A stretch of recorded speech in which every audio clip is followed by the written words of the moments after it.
Hello, I'm Dorian Ellen Bell Dotan, and if I look and sound exhausted, it's only because I am. But this video is part of the Pesach cleaning that I have to do. So I'm taking time to make this video. There's a short clip by a Chabad rabbi by the name of Shais Taub. It's kind of funny. His name is Sheth. But the first time my husband heard his name, he says, "What is his name? Shais? What, like the lounge chair?" No, that's just an Ashkenazi accent. All right.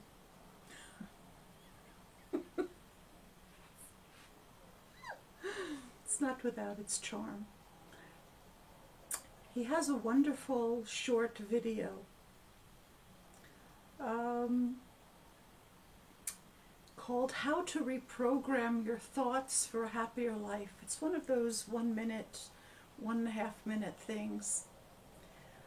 I'll link to it in the description below, and I would ask you to watch it because it's a very good discussion about how repetitive thought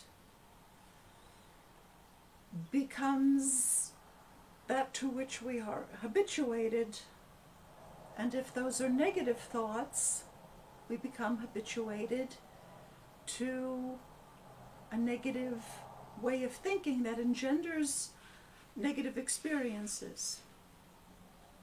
That's absolutely correct. Therefore, it's essential that we speak about the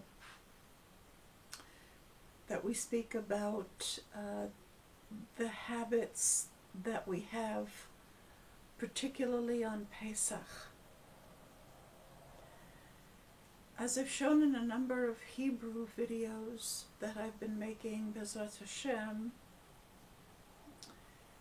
the value of Pesach, which is Passover, is 148. And one of the substitute values for words that have a substitute value of 148 as well is Netzach, which means two things. One is victory, and the other is eternity. Pesach is the holiday that is eternity itself.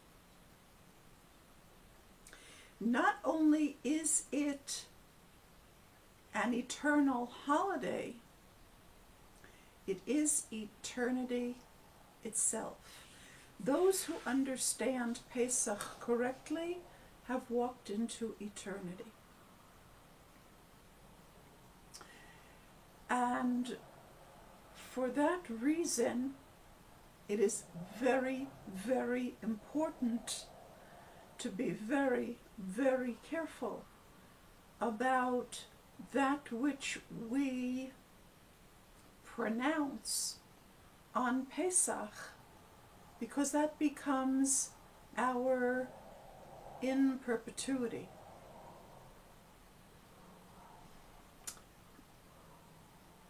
In the Haggadah, which is said on Passover, it's a booklet that is the rabbinic text of what is said at the Seder. Clearly, this is a neologism because Jews were doing Pesach long before the rabbinical era, right? So if Rabbi Akiva is being talked about, we need to know immediately that this is a Johnny-come-lately composition. But this is what remains. And in the Haggadah, the expression in each and every generation is repeated in two contexts. One is, in each and every generation, a person is obligated to see himself as though he had participated in the exodus from Egypt. Okay, which demonstrates the fact that the rabbis at this point had no conception whatsoever what Pesach is. And we're looking at things in a very, very negative, simplistic kind of reading of the Torah, thinking that they have been slaves in Egypt, and that this talks about the exodus from Egypt that happened then.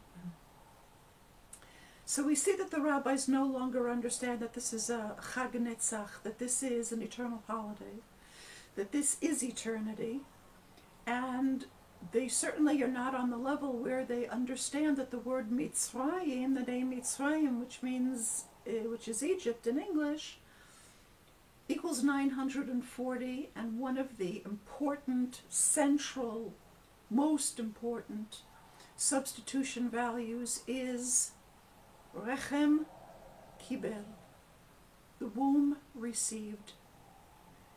This is not a story about the Jews going down into Egypt and becoming slaves and then emerging from slavery. This is all about the 70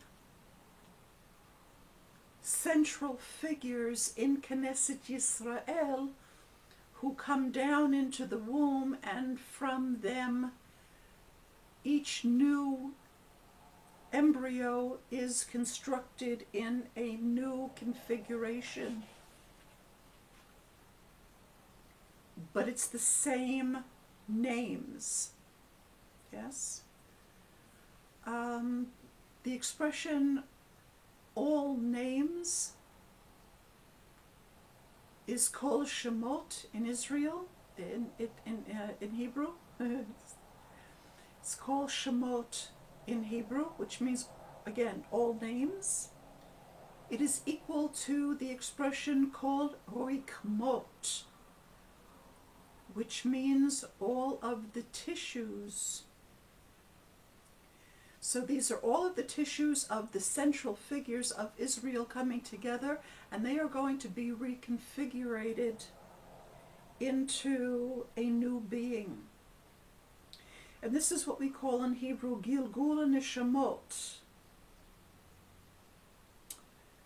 That means that every embryo is a new configuration of the names of those 70 central figures who go down into the womb. That's the real story. And it should be clear, going through the waters, that's the breaking of the amniotic sac, and so forth and so on. The rabbis couldn't see it anymore. They were so far removed from the holy estate, which is called Havaya, that they could no longer see these things anymore. That's what it's about. The Jews, God doesn't do things for the purpose of it being better later on. God does the best all the time. So we weren't put into Egypt in order to be taken out. No. What Hashem is telling Avraham 808 is the Rechem. These are the pronunciations that God is making to the womb itself in order for it to become able to receive an embryo. Avraham is Sarah's womb. And everything that is said by Hashem to Avraham is the actual impregnation. That is the real understanding of Daber Davar, the word coming into the flesh. It's not talking about Yeshu specifically. It's talking about pregnancy specifically. And since he was born, it's talking about him too, but not just him. God help us. The worst of the pronunciations in the Passover Haggadah. I'm going to translate it into English because I don't even want to say it in Hebrew. Is in each and every generation they arise against us to destroy us, and Hashem saves us from their hands. So if you listen to what Rabbi Taub is talking about, not repeating negative thoughts, this, what I just said to you, has been pronounced at every Pesach Seder 52 times a year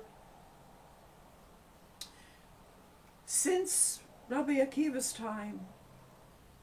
Again and again and again, psychically driving themselves to expect that they will rise up against us. Sounds just like David Icke. David Icke also talks about this incoherent they. And Hashem saves us from their hands. Sometimes that works and sometimes it doesn't. There is absolutely no religious conjunction to say this. This is a rabbinic invention. And anyone who takes this seriously, because of the authorities vested in the rabbis, that they believe the rabbis and they trust the rabbis and they think that they must say this, and they think that this is the way it is being programmed for self-sabotage. And then they don't understand why the Gentiles rise up against the Jews with hatred, and we have trouble. And every time it happens, it's a self-fulfilling cycle that once it happens to you, you see, it's true. In every generation, those hateful Gentiles rise up against me and want to destroy me, and Hashem saves me from them, without any awareness whatsoever that it's their own thoughts that are creating that reality.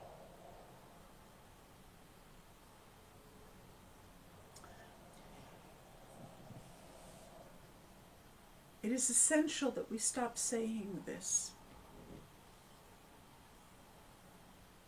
Why, instead of saying this, do we not say prayers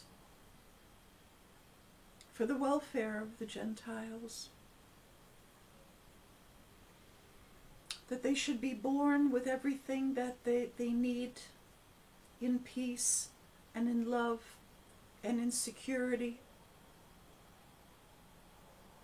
to be talented people with many gifts from God and have the conditions in which to realize them. These are the repetitive thoughts that we should be having, not only on what the rabbis designate as Pesach, but every single day, because every single day is Pesach. By the way, the term Ba'acharit, which is translated as in the end, is in the end of days. Be'acharit is 621, which is the value of the word Hayom, which means today. We are always in the end of days, because it's not the end of days, ze Be'acharit, which is not the same thing as the end. It's for us to understand that the now that we are in is the final truth, that which is given. That's what Ba'acharit really means. Not in the end of days like a time spread out and when the Mashiach comes or comes back or whatever your favorite flavor of nonsense is. Yes. So then I would suggest, instead of saying in each and every generation, they arise against us, they, again, all of the conspiracy theorists talk like this. They never tell you exactly who they are, but they kind of wink at you, they, usually meaning the Jews, because the Jews have inculcated themselves with this thought that we can expect hatred, we can expect trouble. So I would suggest that instead of this thought, that we replace it with thoughts of peace, with belief in peace, with knowing. When I say belief, I don't talk about belief in the meaning of I believe in God. I don't believe in that kind of belief. I'm talking about the kind of belief that is real emunah, which means it's a kind of reliable commitment to something. That we talk about peace, and we talk about the welfare of Israel and the welfare of all of the nations, and that we meditate on achava. Brotherly love sounds like, I don't know, it sounds sort of like Museh kaze, brotherly love. But that's what it is. It's the understanding that we are all Chava's children, and instead of psychically driving ourselves with the expectation of harm coming from the Gentiles, that we meditate on prayers of nothing but their good. And it'll be good for us, because what we wish for others comes back to us many-fold. Thank you for listening. Chag Pesach Kasher v'Sameach. And let's begin to go back to the original understandings of what the Chagim in Israel are. I'll just say one thing about Chag, because it's also related very, very directly. Chag is a holiday. Chag is equal to the value 11, which is the same thing as 1010. It is the letters Vav He in the Tetragrammaton, in the name of 4 letters. It is the value of Shalom Ad, eternal peace. And therefore, if that's 11 and we add another 5 onto it, which is the definite article, Hey Hayadiah, Ivrit, then we get the value 16, which is equal to 1015. And then it becomes Hashalom Ad, the peace that is eternal, the eternal peace. That is Hachag. So Pesach is Netzach, which is eternity, and eternity 148 we talked about is also Ad Ad. It's the doubling of Ad, which means forever. So you're talking about a holiday of eternal peace. If we understand what Pesach is correctly, we know that we should be blessing the entire creation with ongoing eternal peace. Peace out. Chag Sameach.